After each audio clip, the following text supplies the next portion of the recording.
Life is unpredictable. Storms will come, but Buddhism teaches us that peace is possible, even in chaos. This video will show you how to stay calm, centered, and positive no matter what happens around you. The journey begins now, with your mind as your greatest ally. Begin with your thoughts, because that's where everything starts. The Buddha taught that the mind is everything. What you think, you become. If your thoughts are chaotic, your experience of life will be chaotic. But if your thoughts are calm, even in the middle of turmoil, you will experience peace. That's why mindfulness is not optional. It's essential. Mindfulness isn't just meditation or stillness. It's awareness of the present moment, the ability to witness your thoughts without judgment, and to return your attention to the now whenever your mind tries to wander to the past or future. Imagine your thoughts like clouds in the sky. You are not the clouds. You are the sky that holds them. To stay calm no matter what happens, you must learn to observe rather than react. That begins with watching your breath. Each inhale brings you into presence. Each exhale allows you to let go. This breath is your anchor, always available, always honest. The world may be loud, unpredictable, overwhelming, but the breath remains a quiet truth. It requires nothing and yet gives everything. With consistent mindfulness practice, you create space between the stimulus and your response. And in that space lies peace. In that space, you choose. From mindfulness arises the power of gratitude. In Buddhism, gratitude is not a fleeting feeling. It is a way of seeing the world.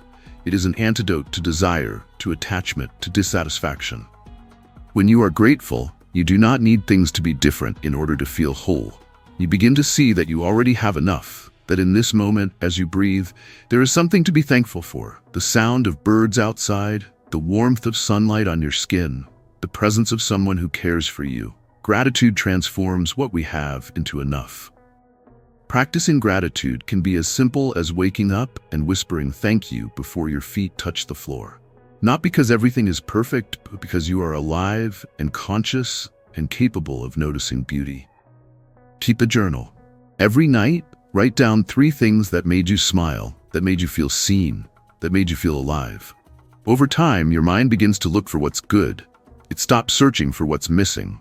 That shift, subtle at first, becomes the foundation of peace. Yet even with awareness and gratitude, we often turn inward with judgment, blame, and criticism. We speak harshly to ourselves in ways we never would to others. Buddhism teaches that compassion begins with the self. You cannot pour from an empty cup. You cannot offer love without first giving it to yourself. Self-compassion is not indulgence. It is clarity. It is knowing your limits, forgiving your mistakes, and choosing kindness instead of shame. Think of how you speak to a friend who is struggling. You don't belittle them. You listen. You reassure. You offer support. Begin doing that for yourself. When you stumble, remind yourself, I am learning, I am growing, I am doing my best. These are not affirmations to inflate the ego. They are reminders of your humanity. The path to peace is not perfection. It is patience. It is gentleness. It is acceptance. With this compassion, you can begin to care for your body, not out of vanity or pressure, but from reverence. In Buddhism, the body is a temple, the vessel through which you experience the world. Neglecting it is a form of spiritual disconnection. You cannot have a calm mind in a neglected body. Eat to nourish, not to numb. Move your body not to punish it, but to celebrate its strength. Rest, not because you're weak, but because you respect your need to restore. Honor your body with simple acts, a walk in nature, a stretch at sunrise, a meal made with care. These practices ground you. They remind you that presence begins in the body, and when the body feels safe, the mind can settle. You don't need a perfect fitness regimen or a strict diet. You need awareness. You need care. You need balance. Balance also means embracing change. In Buddhism, impermanence is not a flaw, it's a law. Everything changes. The seasons, your thoughts, your circumstances, your body. Peace is not found in resisting this truth, but in flowing with it. When you cling to what was or obsess over what might be, you suffer. But when you open your hands and let go, you free yourself. Try new things, not because they guarantee success, but because they open your mind. Step outside your comfort zone, not to prove something, but to remind yourself that you are capable of growth. Learn a new skill, taste a new food, travel somewhere unfamiliar. Speak to someone different from you.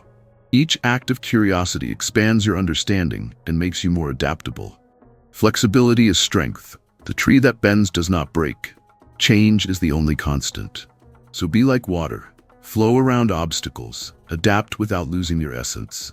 The unknown is not your enemy. It is your teacher. It reveals who you are and what you're made of. Every challenge carries a lesson. Every shift is a new beginning.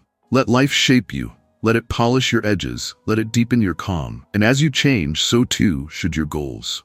Buddhism teaches the middle way, a path of moderation, balance, and sustainability. This applies to ambition as well. Too little effort and you stagnate. Too much pressure and you burn out. Set goals that inspire you but don't consume you. Break them into steps. Celebrate progress. Avoid extremes. There is no rush to enlightenment. There is only the path. Visualize your life as a staircase. Each step matters. Each movement upward builds strength. But don't stare only at the top. Watch your feet. Walk mindfully. Make every step count. Don't wait until the final step to feel proud. Every small win is a victory. Let go of comparison. Your path is your own. The middle way is not mediocrity. It's mastery through consistency. You will not reach peace by sprinting. You will find it in your daily walk. One breath at a time. One action at a time. Part of that action is joy. And joy is not a luxury, it's a necessity. In Buddhism, joy is considered a spiritual practice. Not attachment to pleasure, but the ability to delight in the present moment. What brings you joy? A song, a book, laughter with someone you love? These moments are not distractions, they are fuel. They remind you why life is worth living. Engage in what lights you up. Paint, dance, write, sing, garden, sit in silence, walk in the woods, play with children, watch the clouds. Whatever nourishes your soul, do more of that. Life is not meant to be endured, it is meant to be experienced. And when you follow your joy, you radiate calm. You become a source of light for others. Joy is contagious. It ripples out, and it connects with one of Buddhism's deepest truths. We are all interconnected. Your peace affects those around you. Your calm is not just yours, it's shared. When you stay grounded during chaos, you become a refuge for others. You become a living example of the teachings. And these teachings are simple, but not easy. They require daily practice. They require humility, discipline, and openness. They ask you to let go of ego, of attachment, of control. They ask you to sit with discomfort, to feel fully, to surrender. But in that surrender, you gain everything. You begin to see that calm is not the absence of conflict. It's the ability to remain centered within it. It's not about controlling your environment, but about mastering your inner world. It's not about removing pain, but about relating to it differently. When anger arises, you breathe. When sadness comes, you observe. When fear appears, you soften. You stop fighting your experience and start embracing it. That's the paradox.